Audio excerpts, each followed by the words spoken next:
The scent of hickory smoke and sizzling sausage floated through the humid air as the Tran family's annual Labor Day cookout kicked off in Baton Rouge. Kids chased each other through the grass, plastic plates stacked with cornbread and coleslaw clattered on folding tables, and my uncles argued about LSU football like it was a court case. I leaned against a magnolia tree near the edge of the yard, 38 now, though my family still saw me as the one who never quite made it. My younger sister Felicia sparkled in a canary yellow wrap dress, charming our aunts with tales of her job prospects and international travels. Felicia just wrapped up her MBA at Columbia, my mom crowed, loud enough to carry over the buzz of the bug zapper. She's been interviewing with some real powerhouses, Amazon, Bain, even Tesla. She beamed, clearly basking in reflected glory. I took a slow sip from my sweet tea, waiting for the punchline. And meanwhile, she added with a practiced sigh, someone's still doing whatever it is she does. Right, Monica? I smiled faintly, unfazed. Across the lawn, my dad manned the smoker, apron on and beer in hand. Still messing around with that tech thing? He asked. Data dashboards or something? He chuckled, not cruelly, but never seriously. I glanced at my phone. Tomorrow, 10 a.m., final merger approval with Delta Metrics, followed by the rollout of our new executive suite. As founder and CEO of Crestview Analytics, I'd be making the call. Something like that, I said with a shrug. That's when Felicia clapped excitedly.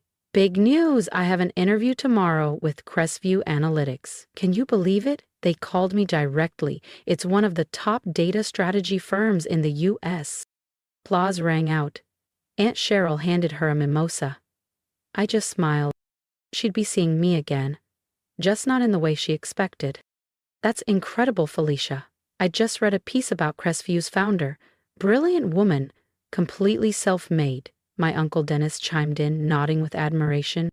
My dad gave a satisfied grunt as he turned a slab of brisket. That firm's no joke. They only hire the best, real selective.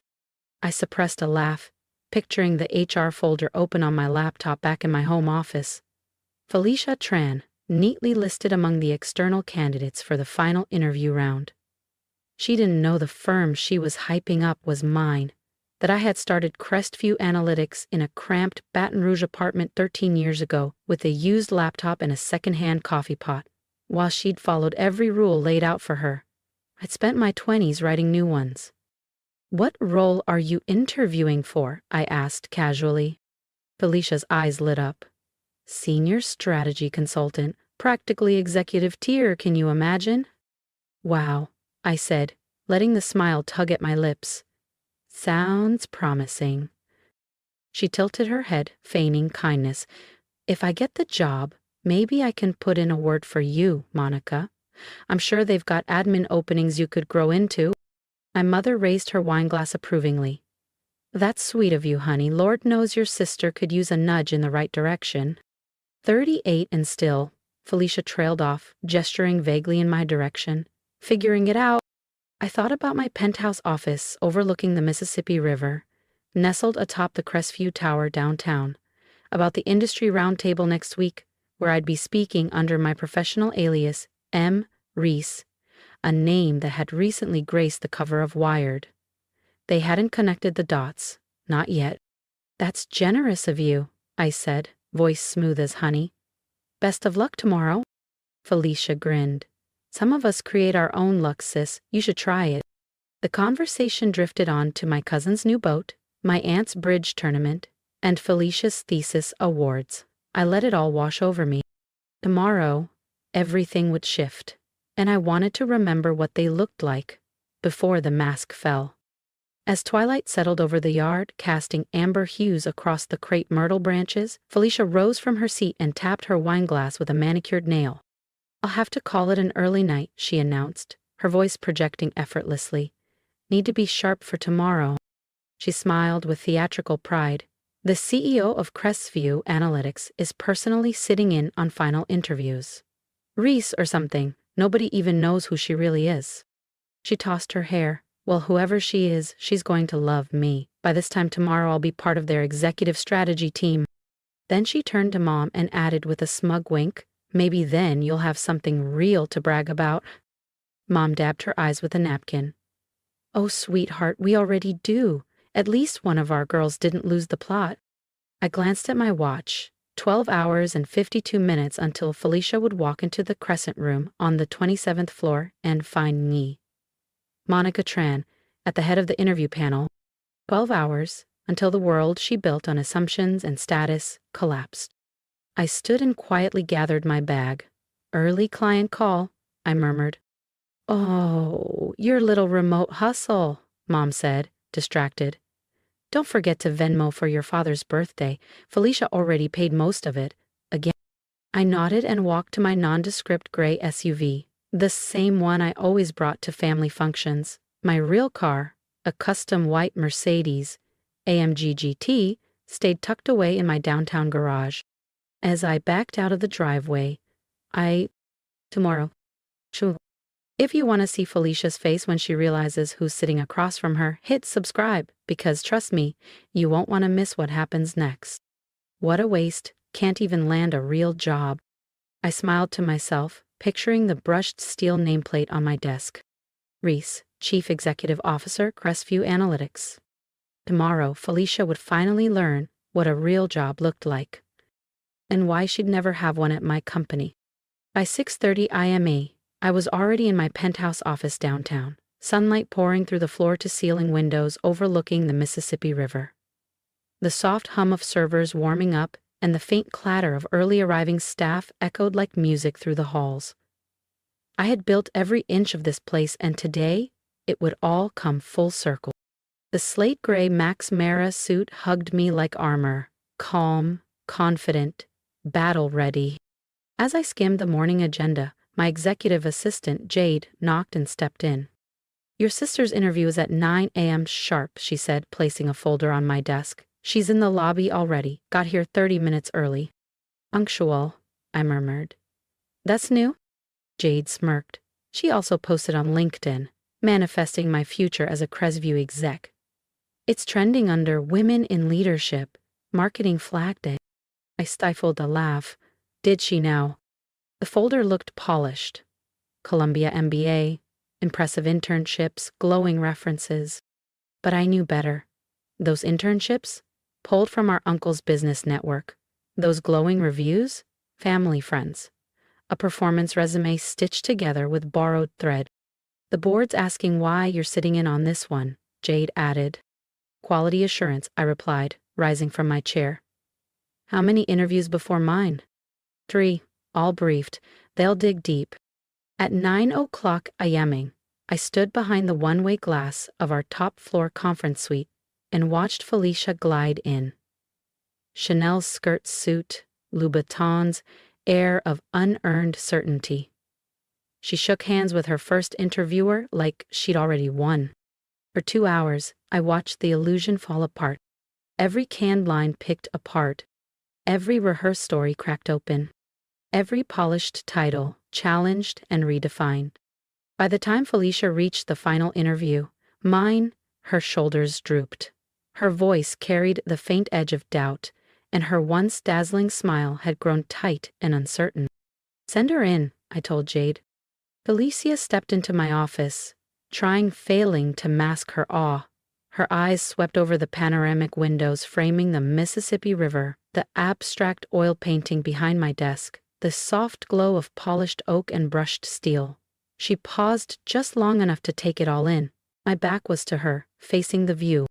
"Please, have a seat, Miss Tran," I said, tone even and restrained. She sat down carefully, crossing her legs, hands folded. "Thank you for taking the time, Mr. Reese. I know how valuable your schedule must be." I slowly turned my chair to face her, letting the silence do the work. "Actually," I said, eyes locking with hers, "it's Miss Reese. Monica Tran Reese." Her face drained of color. She looked to the nameplate, to the awards on the wall, to the framed Forbes cover with the headline, "Reese, the woman quietly reshaping data strategy worldwide." "You," she breathed. "Hello, Felicia," I said with a calm smile. "Surprised to see your directionless sister running the company you couldn't wait to join?" She blinked. Her lips parted. Nothing came out. The prepared answers, the pre-rehearsed jokes, gone. But that can't be, she managed. You're just some remote freelancer. That's what Mom always said. Is that so? I gestured casually to the accolades lining the shelves. While you were collecting degrees, I was collecting contracts. While you flaunted job offers, I was building a global client base. Every time you called me a failure, I was negotiating with Fortune 100s. Felicia's voice cracked. You tricked us. You lied. I met her gaze, steady as stone. No, you just never asked who I really was. No, Felicia, I replied, voice level and controlled. You all tricked yourselves. You were so busy assuming I was a failure, you never once stopped to ask what I was really building. I picked up my phone and opened my banking app, turning the screen so she could see. This birthday money Mom mentioned? Just sent my share. It's a 6-figure transfer. For me, it's a rounding error. Tears welled in her eyes. Not the broken kind, but hot, humiliated, furious. So what now? She snapped. You going to tell the whole family, make a spectacle of this? I shook my head. I don't need to say a word. Your interview performance already did that. 3 senior partners separately recommended against hiring you. Feedback was unanimous. Too arrogant, too shallow, completely unprepared. Her voice cracked. You set me up. I gave you exactly what you asked for. A chance to prove yourself. I just happened to be on the other side of the table. I stood, brushing down the front of my suit. You should look elsewhere, Felicia. Try building something real next time. Something not propped up by hashtags and Uncle Charles's endorsement. She rose unsteadily. Her expensive heels suddenly looked clumsy on the polished floor. The Chanel blazer she wore like a crown now hung like a mask, ill-fitting and exposed. Do Mom and Dad know? They will, I said, stepping past her to the door. I'm sure you'll tell them all about your interview with M. Reese. I pressed the intercom. Jade, please escort Ms. Tran out and cancel my dinner with the family. Yes, Ms. Reese. I've got a board meeting that requires my full attention. As the door clicked shut behind her, I heard her voice crack in the hallway, followed by a muffled sob. Not exactly the triumphant exit she had imagined. An hour later, my phone buzzed with incoming texts. First from Mom. What kind of cruel stunt was that? Felicia is in tears. Then from Dad. How could you humiliate your sister? We didn't raise you to be vindictive. I stared at the screen, let out a quiet breath, and turned it face down on my desk. They finally knew who I really was. But what they didn't realize, what they never asked, was that I'd stopped needing their approval a long time ago. I replied to the family group chat with a single message. You raised me to be successful. Congratulations, you did. Now maybe you'll recognize what real achievement looks like. Then I powered off my phone and turned back to what mattered. Running a billion-dollar analytics firm that reshaped entire industries while they were too busy making jokes at my expense. Let them take their time adjusting. I wasn't slowing down for their comfort. Over the next few weeks, the shift was palpable. When they called, which was rare, the conversations were stiff, deliberate. The old jokes about my side hustle vanished. In their place, cautious pleasantries, awkward silences, and overdone praise during Zoom birthdays. Felicia eventually landed a project coordinator job at a small branding agency across town. Not quite the executive seat she envisioned. No glass-walled office, no viral LinkedIn announcement. Just a job. Earned the traditional way, without shortcuts. Mom and Dad quietly stopped hosting their Sunday dinners. Maybe they were embarrassed. Or maybe they just didn't know how to exist in a world where the daughter they dismissed now owned the skyline they used to point to with pity. But the moment that sealed it came 3 months later. Forbes released their fall issue with a bold headline on the cover. The Silent Success: How One Woman Built a Billion-Dollar Company While Her Family Thought She Was Failing. There I was, centered in full color. Sharp suit, Baton Rouge's cityscape behind me. No aliases, No silhouettes, just Monica Tran Reese, in full view. I had 10 copies express mailed to each of my family members' homes. No card, no message, just the magazine, just the truth. The article traced my rise from cramped freelance gigs in a rented apartment to leading one of America's most trusted AI firms. It laid bare the sacrifices, the strategy, and the silence that had carried me here, right under their noses. And at the end, the final line read, "Sometimes success doesn't need to shout. Sometimes it just signs the checks." And for me, that was enough. I no longer craved their praise or their permission to feel proud. I had built something real, something lasting, something that no one could minimize with a joke or dismiss with a shrug. Let them tell their version of the story now. Let them rewrite the past to make themselves seem more supportive. Let them pretend they always believed in me. While they recalibrate their narrative, I'm leading Crestview Analytics into a new era, finalizing our expansion into Europe, onboarding 2 enterprise-level contracts, and mentoring the next wave of underrepresented founders in tech.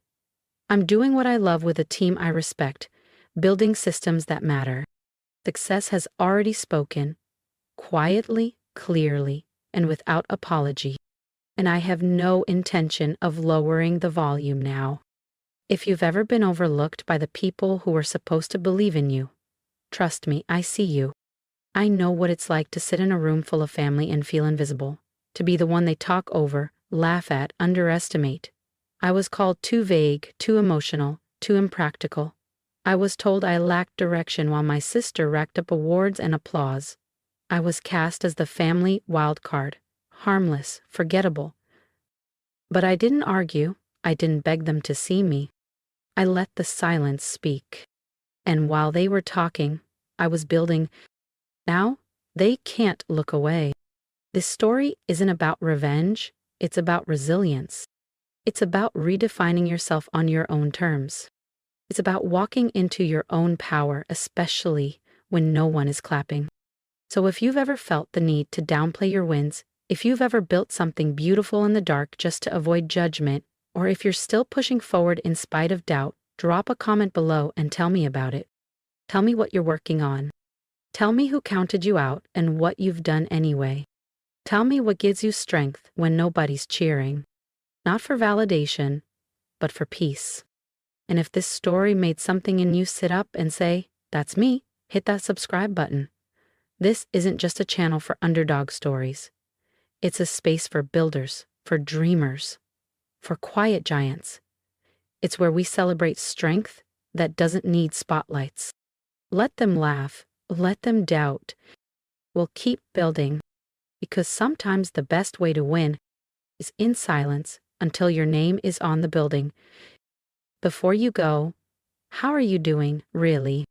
Did something go right today? Or are you just holding the line, one moment at a time? Drop it below. I read every single comment. This isn't just my story, it's ours. Let's celebrate your quiet victories too.